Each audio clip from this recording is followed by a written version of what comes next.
Barakatah Yahweh, Barakatah Yahweh Shah, Barakatah Yahweh, Barakatah Yahweh Shah. All praises to Yahweh, Ba'ashem Yahweh Shah, Ba'ashem and Kakadash. Now, when you look at these so-called white people, you got to understand the history and history in general. And when you look at a lot of the history in the Bible, it's going to give you a clear indication who the so-called white people go back to. So we're going to start with their forefather. Now when you go to Genesis 25 and 25,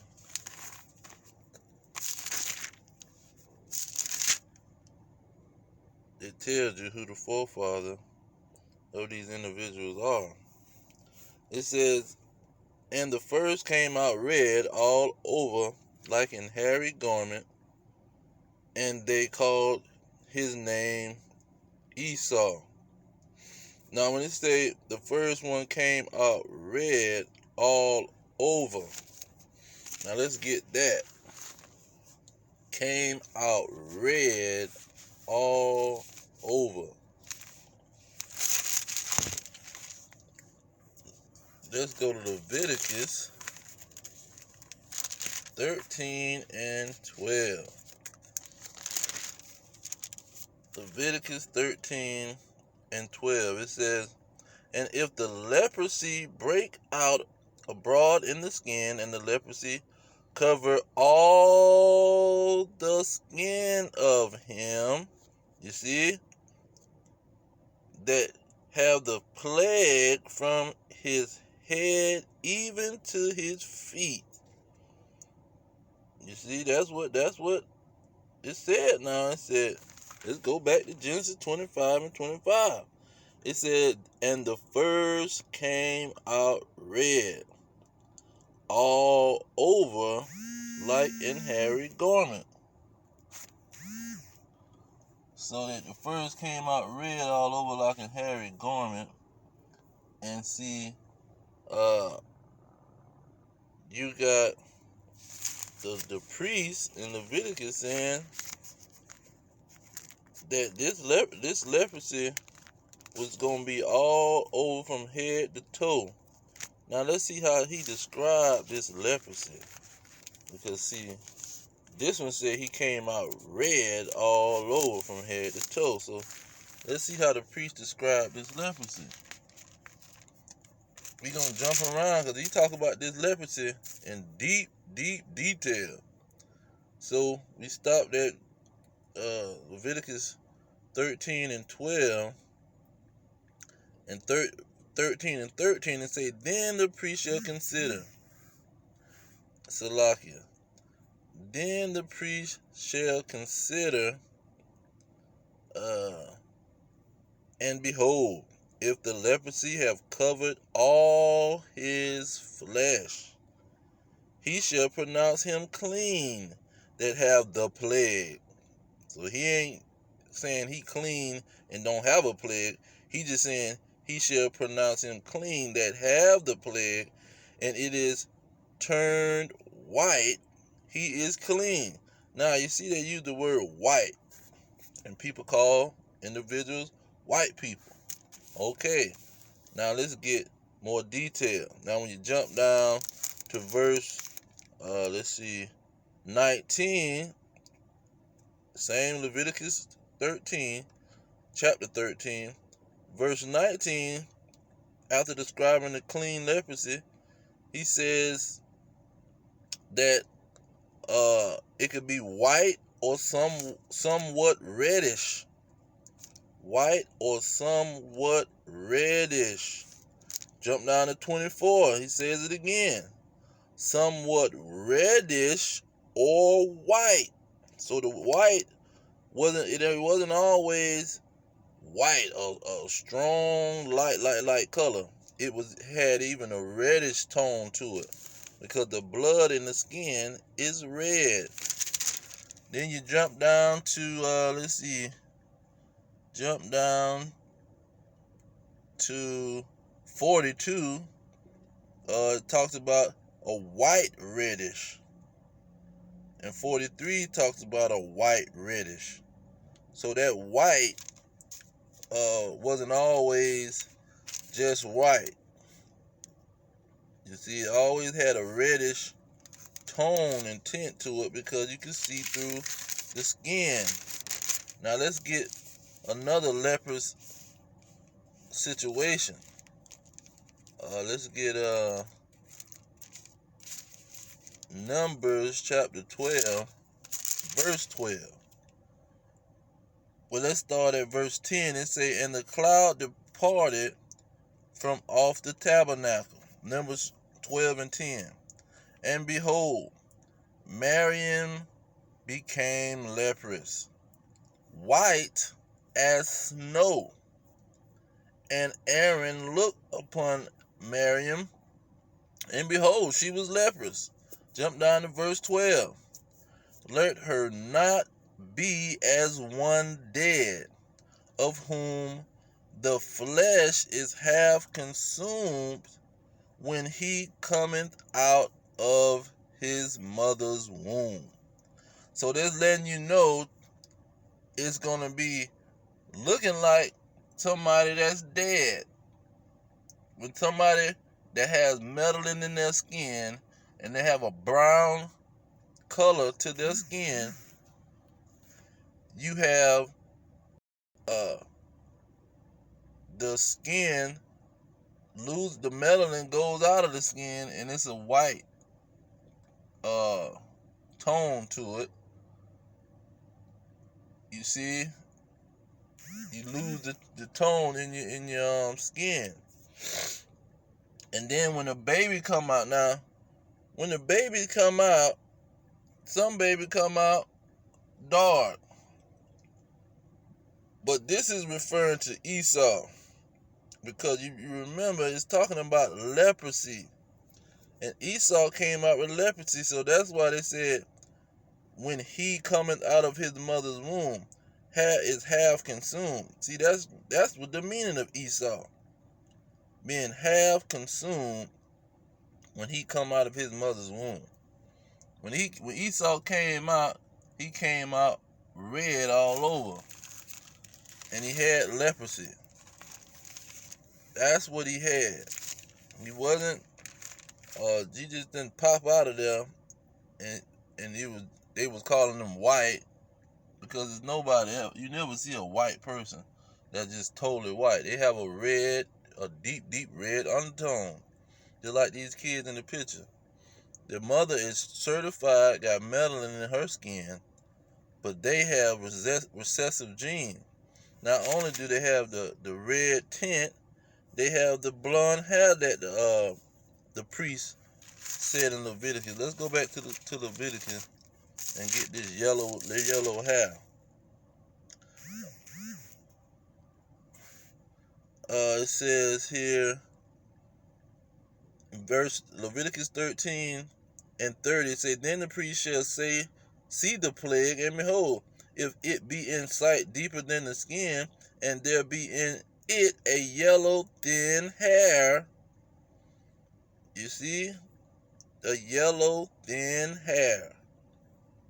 Then when you go down to 32, it says, and in the seventh day, the priest shall look on the plague, and behold, if the scald spread not, and there be in it no yellow hair. You see? Because some of them don't have yellow hair. They have different colors. But anyhow, that's what Esau came out with, leprosy, and he was very hairy with it. He wasn't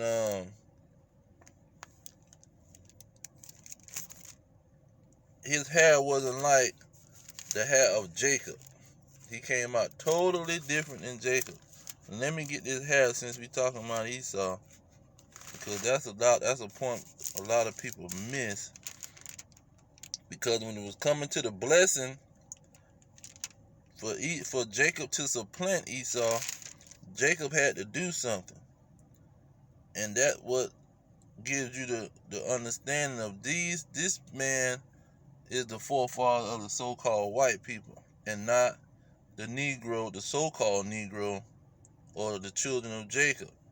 Now, when you look at Genesis 27, verse 11, it says, and Jacob said to Rebekah, his mother, behold, Esau, my brother, is a hairy man, and I am a smooth man. You see?